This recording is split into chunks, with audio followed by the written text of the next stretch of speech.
Hi quilters. This video is available to anyone on YouTube, but I want to be clear that I'm making it specifically for members of the Two Rivers Quilt Guild of the Easton Area Public Library. So some of the things I mention will be very specific to that group.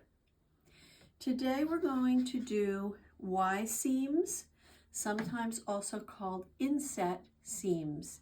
And I have a really beautiful quilt that I bought years ago from a Mennonite woman. And it's a very good example of why you might need an inset seam.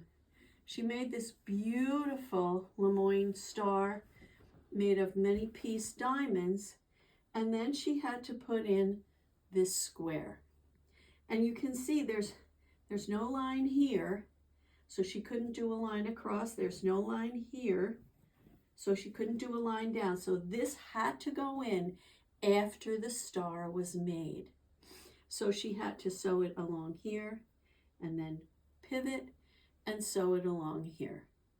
And that's the kind of place. You can also see it here.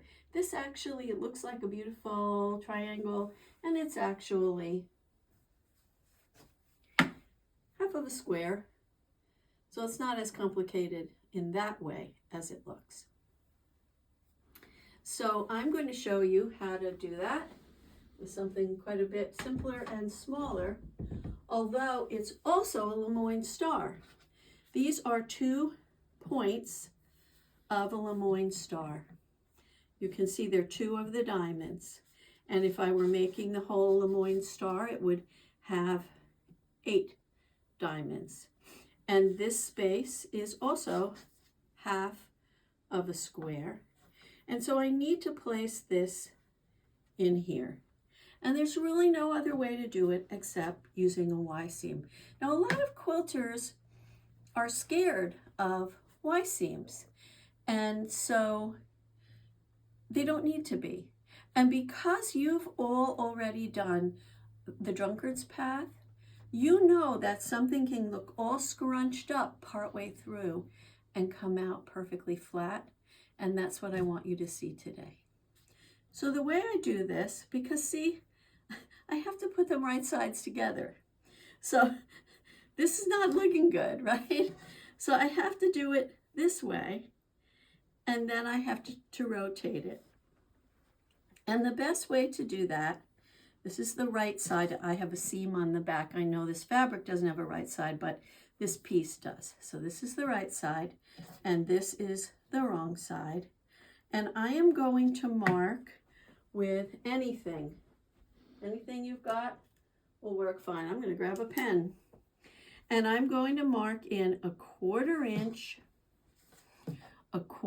from here, and a quarter inch from here. I'm going to make a little square that's a quarter inch, and I'm going to make a little dot.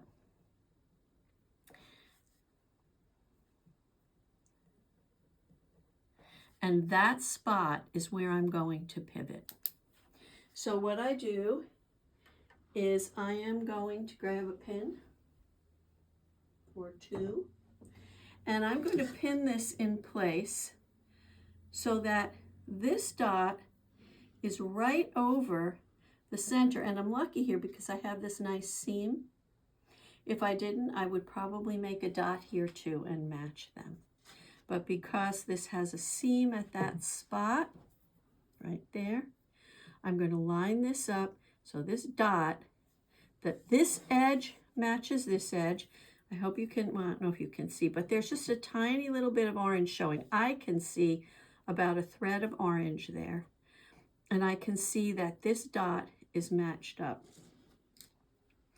And I'm going to, actually, I'm going to come from the other side because it's easier on the machine. So I'll start the other way.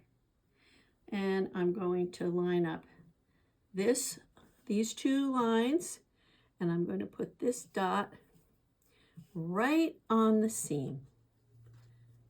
And then I'm going to pin it a couple of spots so it doesn't get away from me.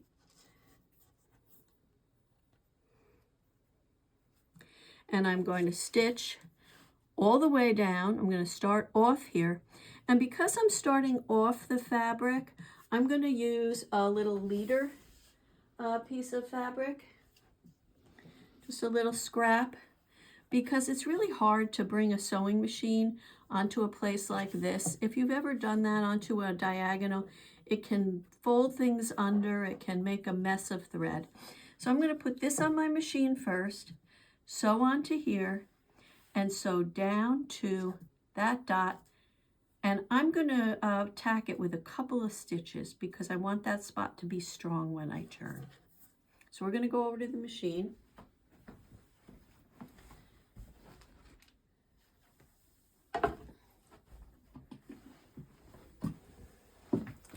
And I'm going to start with my leader.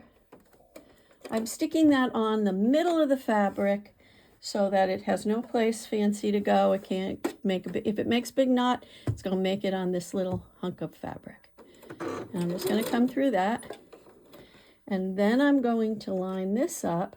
I'm going to lift my presser foot and I'm going to line this up so that I'm at that 1/4 inch, and my needle is down right at the beginning of where I'm coming on the fabric. It's a little over a 1/4 inch. I'm going to bring it back a little, and I'm going to start to sew here. Take out my pin. Continue to sew along that line. I sew slowly. I know some of you are speed demons. Be my guest. I make a mess.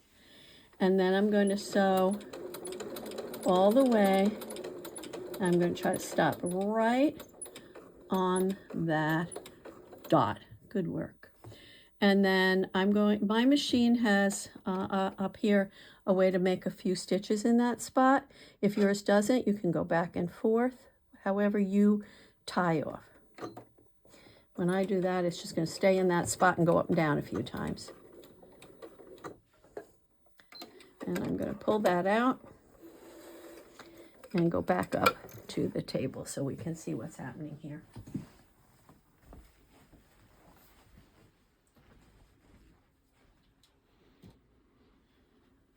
Gotta grab snips. Oh, I don't know where I put them. Let me find a little pair of scissors. Here we go. So the first thing I'm going to do is cut off my leader. I use that over and over again. And now I'm going to open this up and finger press it. And you can see that this goes way up to the top corner here. That's going to get into a seam or something. And this is here. So now I have to attach this side. And of course, again, it has to be right sides together. So I'm going to carefully pull this so it doesn't get caught up. This part right here has to get out of the way. This tiny little corner has to get out of the way so that I can bring this right sides to this. And I can check it that it's out of the way once I've come around the bend here. Once I can see the back, pull all those little bits out of the way. You could use tweezers if you have them. Make sure you've got it all out. See, this is why people get scared. It's a little scary, but because it looks awful and it's fiddly to get everything in the right position so that nothing is caught. Nothing is caught in here. I'm going to really work on that. We'll see how I do. I don't always do it right. Might have to do it wrong a couple times too. That's why Padma named our little Ripper Jack. Okay, and now I'm getting that nice and flat. I can feel that it's lining up properly. Very sense oriented. You have to know what's happening by feeling it with your fingers. You just want 2 pieces of fabric under your finger way up there at that end. And I'm going to pin again so nothing gets away from me. Just going to stick a pin in here. That looks pretty good. Now, I'm going to take this over to the machine and I'm going to pull everything out of the way so that I can start at that dot right there. So I'm going to go do that. There's a lump beyond that dot, and that dot is what matters. So I'm going to shove this under. I'm going to use my foot. I'm going to use my presser foot. I'm going to use my fingers. And I am going to pull this back to that dot. You know, I'm just thinking you could do it the other way, I think. I think you know, I like that better, don't you? So that I can come, I know I'm coming, oh, that piece of black thread is. I know I'm coming, oh, it's underneath, coming into this seam. I know I'm coming in here. I like that better. My lump is at the end now. So I'm going to throw on my leader, do it on the back, do it on the orange side. Put this down, stitch so until I can get to a place to put this under, set this up at 1/4 inch, and I'm going to come nice slowly down.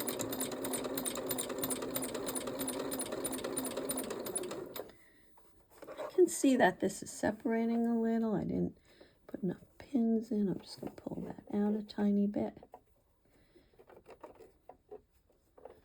Readjust. Take out this pin and keep going.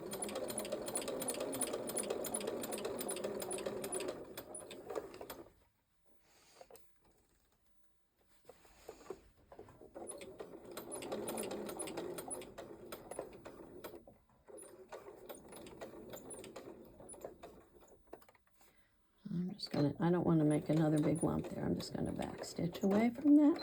I don't think it's great. Let's see what I got. Take it up to the table. That's perfect. Not bad. Not bad. We're fiddling around. Look at that. That's pretty good. So I can come in that way. I'm going to finger press that. You can press this probably when you get your iron out, press this away from that. Or if you want, you see, if you press this in, you're going to have that little bulky bit there. So I think I would press it away this way. Cut this off.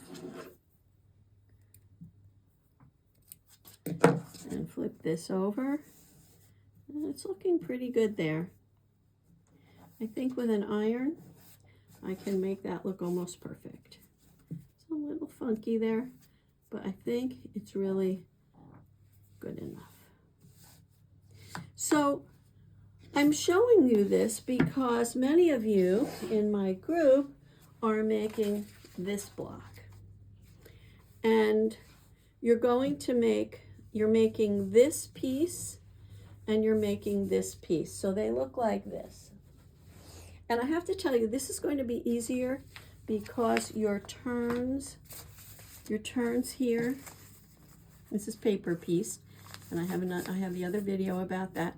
Do you see that you're not turning so far? You're just turning on this nice big angle, and then you're turning again on this nice big angle. So what you're going to do, and definitely leave your paper on. Don't take your paper off, it's going to help you. This is going to fit here, like that, and there'll be another one here. So what you do, you want to put this right sides together, and you can see how that's looking crazy. What I plan to do when I put these together is I plan to center, using these two seams, center this right on the middle here. and pin it here.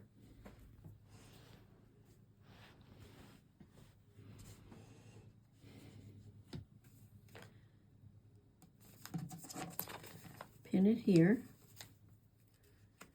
And then I'm going to rotate it, pin it here.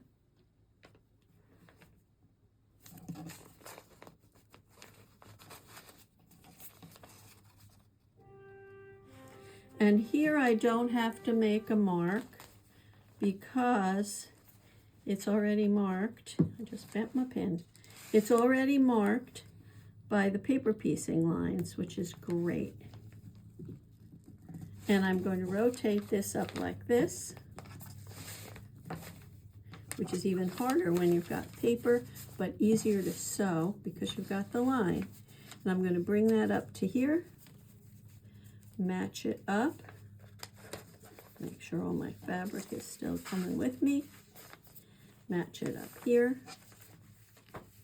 and then pin it, and then all I have to do is sew down this line to this pin, and then rotate, sew down this line to this spot, and then rotate and sew either from here out to the end, or if it feels easier, from the end back in.